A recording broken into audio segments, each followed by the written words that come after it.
Hello friends, welcome to our YouTube channel.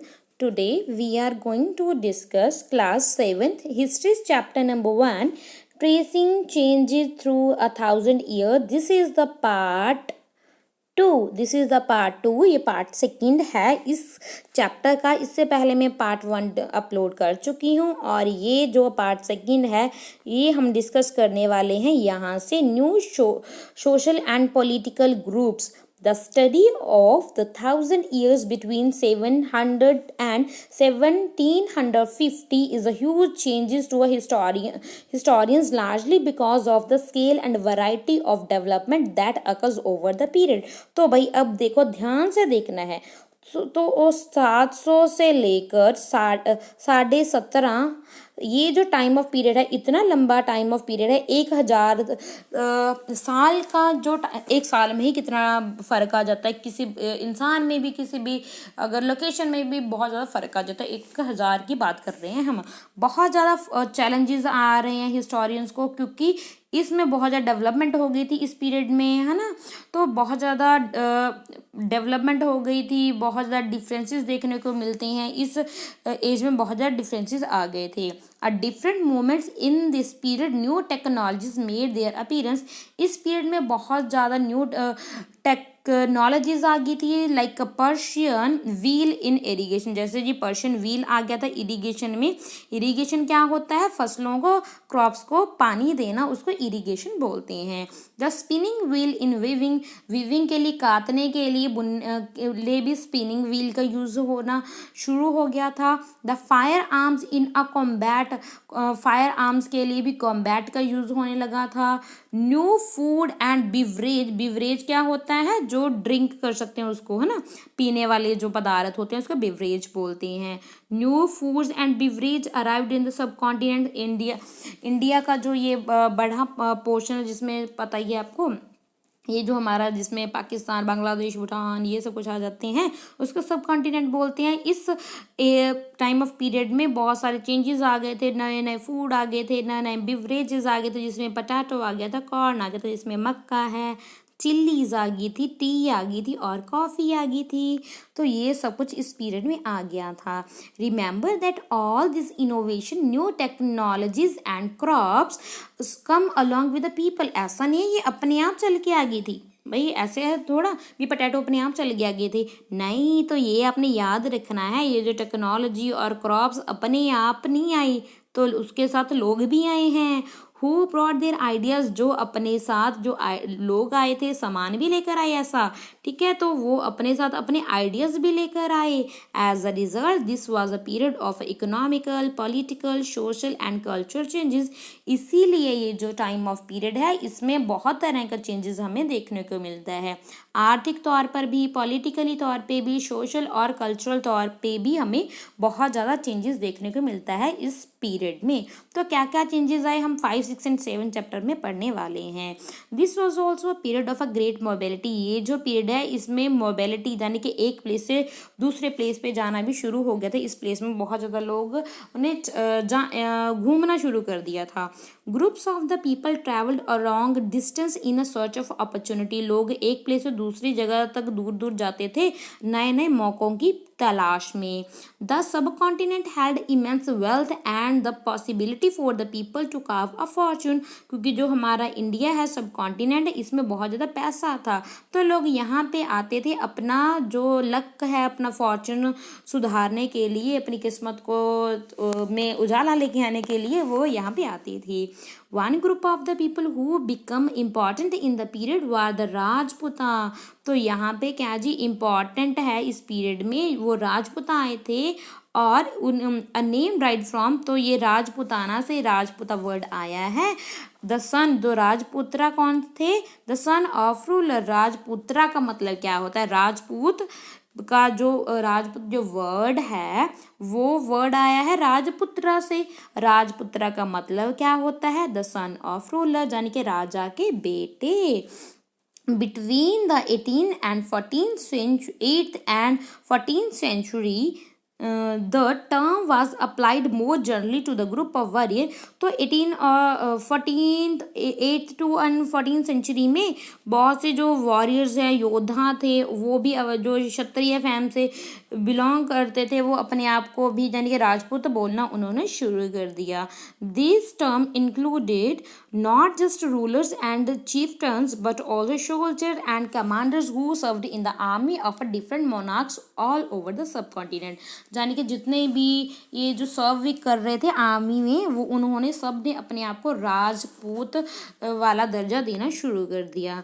A chivalric code of the conduct, extreme valor and a great sense of loyalty were the qualities attribute to Rajput. तो राजपूत में कौन कौन सी qualities होती थी? तो उनमें loyalty, वो बहुत वफादार होते थे, उनमें बहुत ज़्यादा क्वालिटीज होती थी राजपूत में, ये माना जाता है. अदर ग्रुप्स हैं जो यहाँ पे इम्पॉर्टेंट हैं, वो है Marathas, Sikh, Jats, Ahoms and Kayasthas, a caste of a scribes. जो ये कायास्थास कौन है? जो लिखने का काम करते थे, ठीक है, स्क्राइब्स का काम करते थे. Also use the opportunity of a age to become a politically important. वो भी ये जो ग्रुप्स हैं पॉलिटिकली इम्पॉर्टेंस अपने बढ़ाने के लिए वो मौका ढूंढ रहे थे. Throughout this period, there was a gradual clearing of forest and the extension of the agriculture. तो इस समय में बहुत ज़्यादा जो फॉरेस्ट है उनको क्लीन किया गया और जो खेती के लिए ज़्यादा और प्लेस यानी कि एरिया बढ़ाया गया. A change faster and more complete in some area than in other. Changes in their habitat forced many. तो ये जो चेंजेस हो रहे थे हैबिटेट में, तो क्या हो रहा था? जो फॉरेस्ट डिवेलपर हैं, फॉरेस्ट वाले, जो फॉरेस्ट में जो लोग रहते थे, उनको माइग्रेट करना पड़ा. माइग्रेट करना मतलब एक जगह को छोड़कर दूसरी जगह पे जाना माइग्रेट होता है. Other started tilling the land. तो बहुत ने लैंड को टिल करना शुरू कर दिया और वो पीजेंट्स बन गए, यानी कि किसान बन गए. These new peasants groups gradually become to be influenced by regional markets. ये जो पीजेंट्स हैं ये बहुत ज़्यादा इन्फ्लुएंस हुए अदर ग्रुप से, जो रीजनल मार्केट्स में जो चीफ्टन्स हैं, प्रीस्ट हैं, मोनेस्ट्रीज और टेम्पल्स में रहने वाले लोग हैं, इनसे बहुत ज़्यादा वो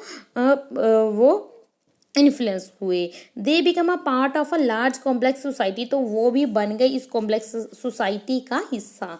एंड वर रिक्वायर्ड टू पे टैक्स. तो उनके लिए ज़रूरी कर दिया गया कि वो टैक्स पे करेंगे. And offer goods and services to the local lords. और वो जो सामान होगा और अपनी जो सर्विस है वो जो लोकल लॉर्ड है उनको वो देंगे. As a result significant economical and social differences emerged amongst peasant. तो जिससे क्या हुआ? तो ये इकोनॉमिकल और सोशल डिफरेंसेस बढ़ता चला गया पीजेंट्स में. सम पोजेशंस मोर प्रोडक्टिव. बहुत सा सामान ऐसा भी होता था जो ज़्यादा प्रोडक्टिव होता था लैंड में. Other also kept cattles. Some combined artisanal work with agriculture activity during the lean season. तो जब क्योंकि ये जो खेती है ना, खेती ये सीजन पे बहुत ज़्यादा डिपेंड करती है, तो ये सारा साल तो हम एक ही काम नहीं कर सकते. तो अलग अलग किसानों ने अलग अलग काम शुरू कर दिए उन्होंने, जिसमें कैटल रीडिंग यानी कि पशु पालने भी उन्होंने शुरू कर दिए और भी अलग अलग तरीके के उन्होंने काम शुरू कर दिए पीजेंट्स ने. Okay. Society become more differentiated. People were grouped into जातीज and सब कास्टेस. तो अब क्या जी, ये एक सोसाइटी बहुत कॉम्प्लेक्स बन गई. तो ये जो सोसाइटी है इसमें जातीज और सब कास्टेस आ गई, रैंक बन गए और रैंक बने in on the basis of background and their occupation. ये जो रैंक बनाया गया ये उनके ऑक्यूपेशन, जैसा वो काम करते हैं उनको वैसा दर्जा दिया गया. Ranks were not fixed permanently. ये जो रैंक थे ना वो परमानेंटली फिक्स नहीं थे. And varied according to the power. और इनकी पावर, इन्फ्लुएंस और रिसोर्सेज को controlled by the member of the jati. ये सब कुछ कंट्रोल किया जाता था जो जाति का मेन मेंबर होते थे. ठीक है. द स्टेटस ऑफ द सम जाति. जो कुछ जाति ऐसी होती थी जो उनका स्टेटस है very from area to area. एक एरिया में उसका और स्टेटस है और दूसरे एरिया में उसका और स्टेटस है, यानी कि डिफरेंट स्टेटस है area to area. Jatis framed their own rules and regulation to manage the conduct of their member. जो जातीज हैं उन्होंने अपने ही रूल एंड रेगुलेशन बना लिए अपने मेंबर्स को मैनेज करने के लिए। Okay, these regulations were enforced by an assembly of elders. ये जो रूल एंड रेगुलेशन है इनको मनवाया जाता था, चाहे मर्जी हो चाहे ना, ये एल्डर्स जो बड़े होते थे उनकी तरफ से। Describe in some areas as a jati panchayat, और उसको जाति पंचायत का नाम दिया जाता था जिसमें बड़े लोग होते थे सभी। But jatis were also required to follow the rules of their villages. मगर जो जाति थी उसको भी विलेज के लिए बनाए गए कुछ रूल्स को फॉलो करना पड़ता था। Several villages were governed by chieftains. बहुत से जो विलेजेस हैं उनको चीफ्टन्स गवर्न करते थे। Together they were only one small unit of the state. अगर इनको इकट्ठे तौर पे देखा जाए तो ये एक यूनिट थे स्टेट की। ओके, आपको आई थिंक समझ में आ रहा होगा। आगे हम बात करेंगे रीजन एंड एम्पायर के बारे में। Large state like those of the Chaula. Chapter number 2 में हम चौला के बारे में पढ़ने वाले हैं। तुगलक के बारे में हम चैप्टर नंबर 3 में पढ़ेंगे। मुगल्स के बारे में हम चैप्टर नंबर 4 में पढ़ेंगे। इनकम्पासिस मैनी रीजन। संस्कृत प्रशस्ति। प्रशस्ति का मीनिंग हमने प्रीवियस उसमें भी देखा था। प्रशस्ति चैप्टर नंबर 2 में देखेंगे। Praising the. प्रशस्ति होता है किसी की प्रेज में कुछ लिखना, ठीक है। प्रेजिंग द दिल्ली सल्तनत। गयासुद्दीन बलबान। ये देखो गयासुद्दीन बलबान की प्रशस्ति है। गयासुद्दीन बलबान ये दिल्ली के सुल्तान थे। Explained that he was the ruler of vast empire that stretched from a Bengal. ये जो गयासुद्दीन बलबान थे ये दिल्ली के सुल्तान थे, और जो वो उनका जो एम्पायर था, उनका जो किंगडम था वो बहुत वास्ट था। बंगाल से लेकर और ये गजनी, जिसको गजना, जो अफगानिस्तान तक वेस्ट में, और including all the south India का भी, ये इधर वाला भी जो सारा हिस्सा है साउथ इंडिया का, ये सब कुछ उसमें आता था, उसके एम्पायर के उसके कंट्रोल में था। Okay, people of different regions, Goa, Andhra, Kerala, Karnataka, Maharashtra and Gujarat apparently fled before his army. तो क्या जी, ये आप देख रहे हो ना, ये जो मैप बनाया गया है provinces of the Delhi Sultanate during a Muhammad Tughlaq's reign, according to Egyptian source Masalik al-Albas fi Mamalik al-Amsar of the Shihabuddin उमरी। ये देखो ये बनाया गया है, ये मैप है जिसमें दिल्ली की प्रोविंसेस बताई गई हैं जो मोहम्मद तुगलक के रेन में थी, ठीक है।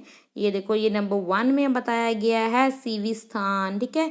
और ये देखो ये अब बिहार, ये यहाँ पे बिहार है X5, यानी कि ये यहाँ पे बिहार, ये सब कुछ बताया गया है ना। आप पढ़ सकते हो, अगर इम्पॉर्टेंट है। वैसे तो आपको 7th क्लास में ये सब कुछ नहीं पूछा जाएगा ज़्यादा, है ना। Regard these are a excraved claim of conquest. At the same time they try to understand why ruler kept the claiming to control over different parts of the subcontinent. तो कैसे वो डिफरेंट पार्ट्स में कैसे वो control रखते थे, वो सब कुछ बताया गया है। By 700, many regions already possessed distinct geographical dimensions and their own language and culture characteristics. जो 700 जो BC की अगर बात करें हम, तो इसमें बहुत से इलाके ऐसे थे जो उनका जो अलग ही उनकी लैंग्वेज बन गई थी, और उनके जो कल्चर कैरेक्टरिस्टिक्स थे वो भी अलग थी, और इनके बारे में हम और अच्छे से पढ़ेंगे चैप्टर नंबर 9 में।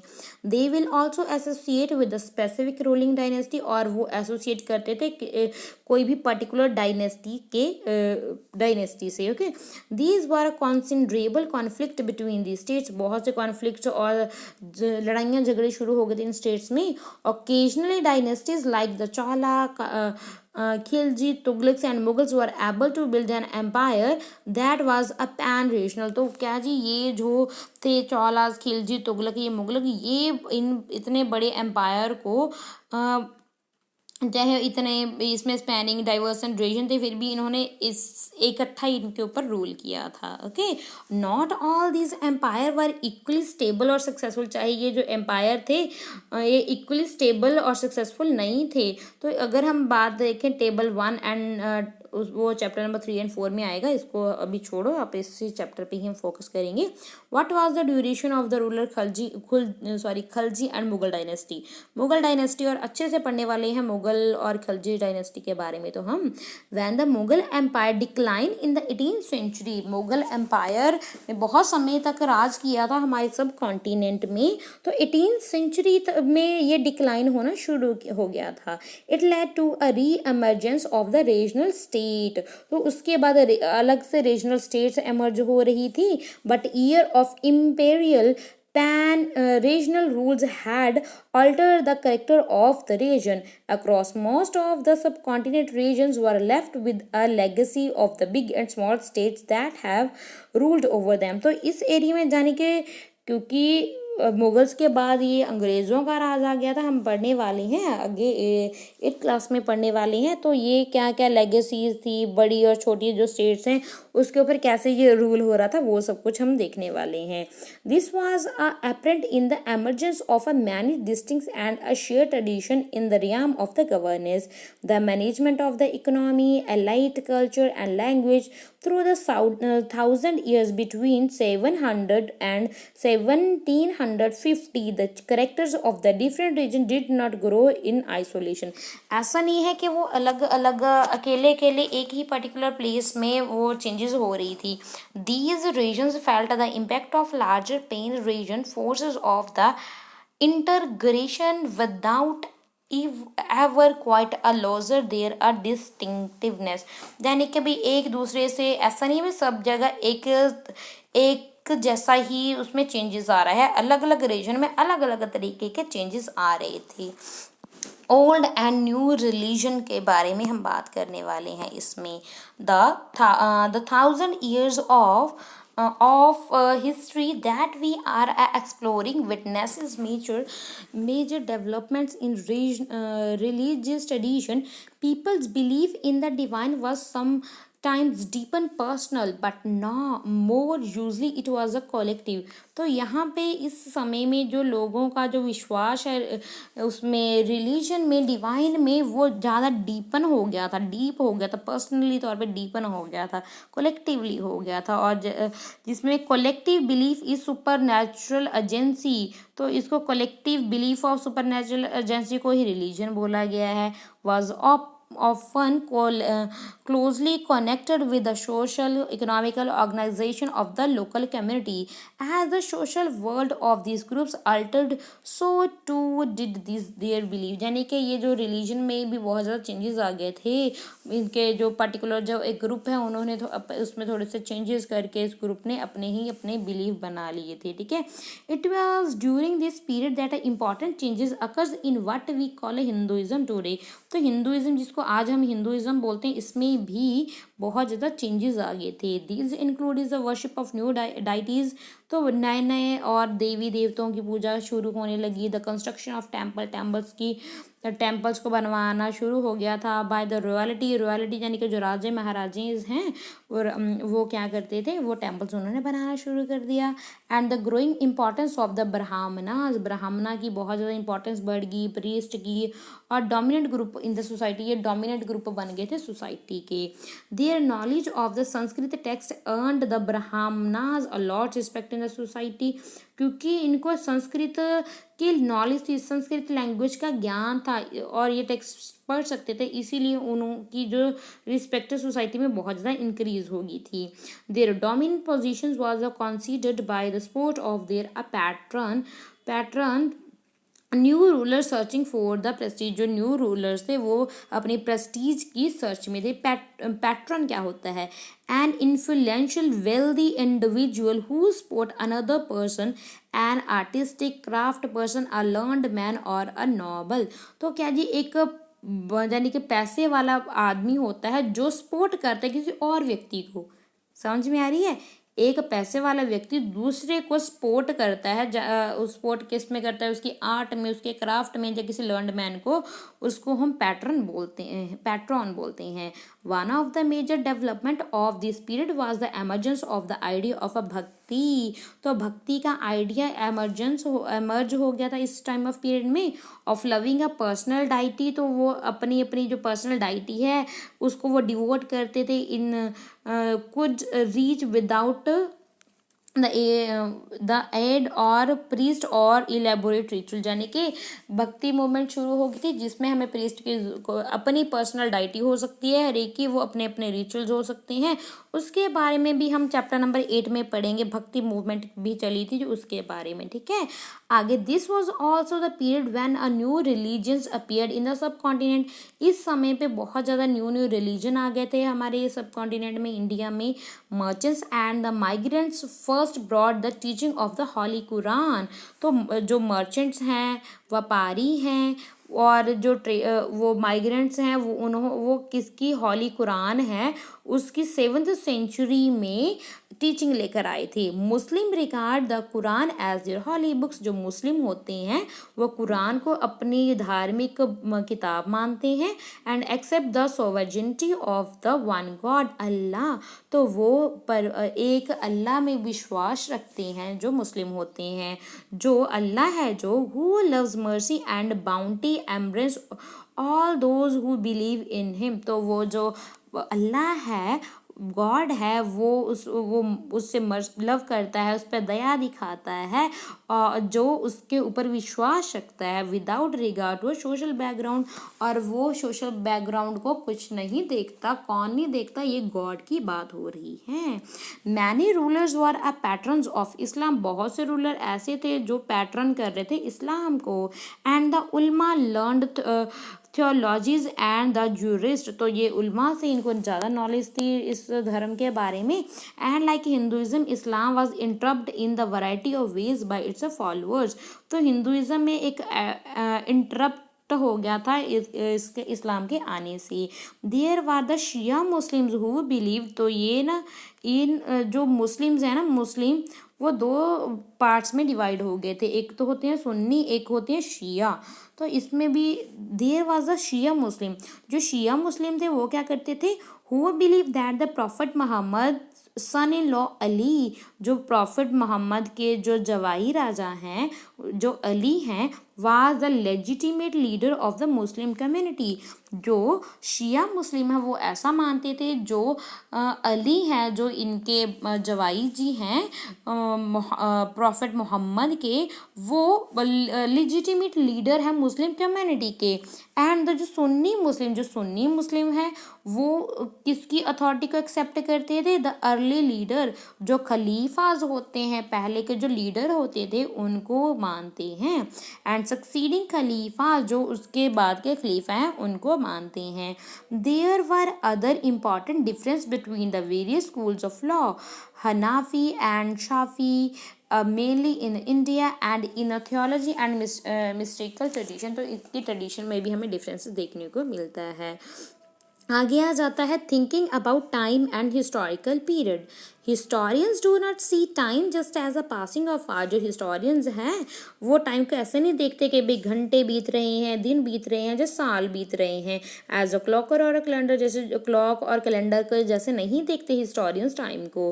Time also reflect changes in the social and economical organisation, in the persistence and the transformation of idea and belief. तो उस समय को भी देखते हैं जब किसी पर्टिकुलर सोसाइटी में इकोनॉमिकल चेंजेस आए और भी आइडियाज में, बिलीव्स में चेंजेस आए। The study of time is made somewhat easier by dividing the past into 3 segment. तो ये जो हिस्ट्री है इसको हमने 3 सेगमेंट में बना दिया गया है, लार्ज सेगमेंट, ठीक है जी। Dividing into past into large segment, बड़े बड़े सेगमेंट में बना दिया गया है, पीरियड्स में बना दिया गया है। दैट पोजेस्ड शेयर कैरेक्टरिस्टिक, जिसमें पर्टिकुलर कैरेक्टरिस्टिक्स के करेक्टरिस्टिक्स को देखकर उसके पार्ट बनाए गए हैं। In the middle of the 19th century के बीच की अगर बात करें, 19th सेंचुरी, पहले ना मैं आपको सेंचुरी वाली बात समझाने वाली हूँ। 19th सेंचुरी की बात हो रही है, ऐसा नहीं है कि 1949 को हम 19th सेंचुरी बोले, it will be wrong. 19th century का मतलब है 1900 से पहले वाला, यानी कि 1809 हो गई, ये भी 19th सेंचुरी है। ओके, तो 19th सेंचुरी में क्या हुआ, British historian divided the history. जो 19th सेंचुरी के जो ब्रिटिश थे, ब्रिटिश हिस्टोरियन थे, उन्होंने इंडिया की हिस्ट्री को 3 पार्ट में डिवाइड किया है, Hindu, Muslim and British. Okay, the division was based on the idea that the religion of the ruler was the only important historical change. तो वो इस तरीके से देख रहे थे कि किस धर्म को बिलोंग कर रहे हैं, जो भी पर्टिकुलर इस रिलीजन को देख रहे थे, ठीक है। तो that there were no other significant development, तो बस वो इसको ही इम्पोर्टेंस दे रहे थे रिलीजन को, और सिग्निफिकेंट डेवलपमेंट नहीं देख रहे थे। In the economical, society or culture, such a division also ignored the rich and diversity of the subcontinent। तो इस तरह की ये जो डिवीज़न है तो इग्नोर कर रही थी जो डाइवर्सिटी है इस सब कॉन्टिनेंट में उसको, क्योंकि और भी बहुत सारे धर्म थे ना। अगर रिलीजन की बात करें तो रिलीजन में और भी रिलीजन थे, बुद्धिज़्म था, जैनिज़्म था, और इस एरिया में सिखिज़्म भी आ गया था, और भी बहुत सारे हैं, ठीक है। तो ये तो इग्नोर कर रहा था, इसीलिए इसको few historian follow the periodisation today. तो बहुत से जो हिस्टोरियन है वो इस तरीके का पीरियडाइजेशन यूज करते हैं। Most look to economical and social factors to characterise the major element of the different moments of the past. तो वो उसके जो मेजर सोशल और इकोनॉमिकल फैक्टर्स हैं उसको सारे एलिमेंट्स को देखते थे पास्ट के।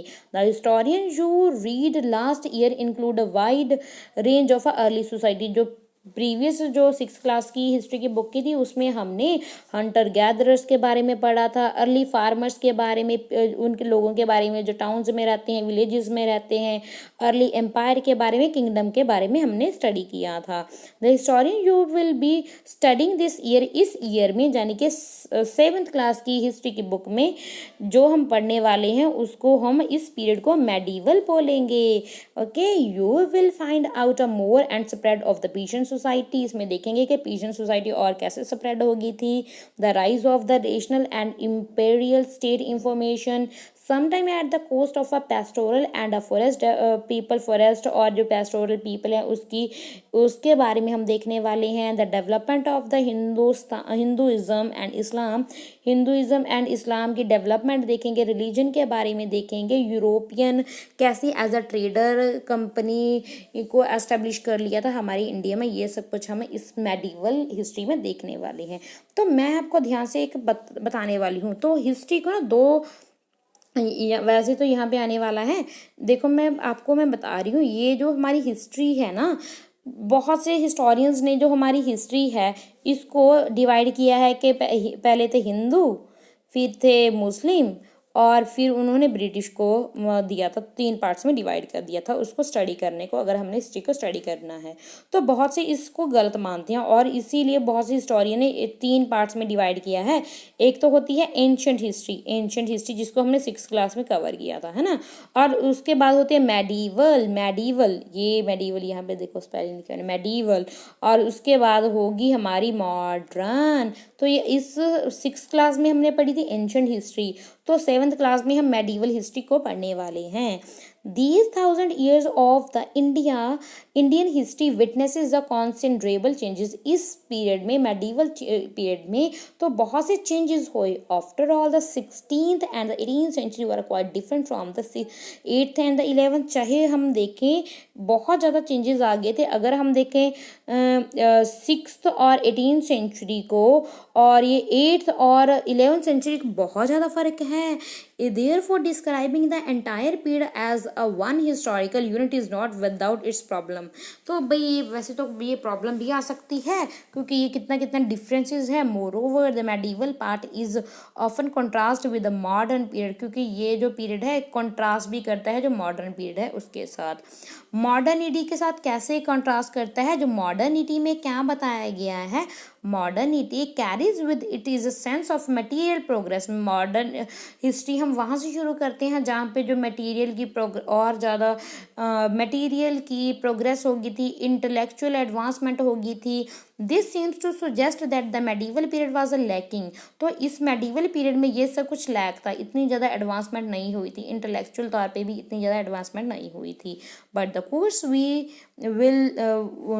No this was not the case. तो भाई इतना ज़्यादा इंपॉर्टेंट नहीं है, मगर फिर भी आपको याद रखना है कि बहुत से हिस्टोरियन ने तो 3 पार्ट्स में डिवाइड किया है हिस्ट्री को, जिसमें वो बोलते हैं कि हिंदू, मुस्लिम एंड फिर ब्रिटिश आए थे। और ये बहुत से हिस्टोरियन ये मानते हैं कि जो बहुत समय पुराने की है उसको एंशिएंट हिस्ट्री, उसके बाद मेडिवल, उसके बाद मॉडर्न हिस्ट्री आती है। Okay, during this 1,000 years, the society of the subcontinents were transformed. Often the economical in a several region replaced a level of prosperity and attracted the interest of European trading companies. तो ये बहुत यानी कि इस level पे prosperity के level पे पहुंच गई थी इस टाइम ऑफ पीरियड में।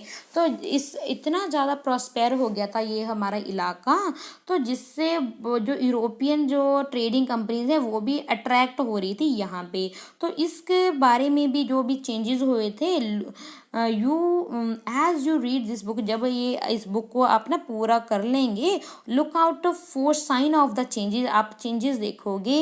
And historian process at work, कैसे ये प्रोसेस चला। Also whenever you can compare what you read in this book with you read in the last, तो आप बहुत अच्छे से देख पाओगे कि जो 6th क्लास की बुक है और ये वाली बुक में कैसे कैसे चेंजेस आए, है ना। Look out for a changes and continuity whenever you can and look at the world around you to see what else has changed or remained the same। तो देखो, आप अब भी देख सकते हो सोसाइटी में क्या क्या चेंज हो रहा है और क्या क्या अभी वैसा का वैसा ही है। भाई change is the law of nature, बहुत कुछ चेंज होता रहता है, ठीक है। ये जो हमारा चैप्टर है हमने कर दिया है कंप्लीट। आई होप आपको बहुत अच्छे से समझ में आया होगा। अगर फिर भी मेरे में कोई कमी लगती है आपको तो प्लीज़ बताइए। Thanks for listening me, God bless you.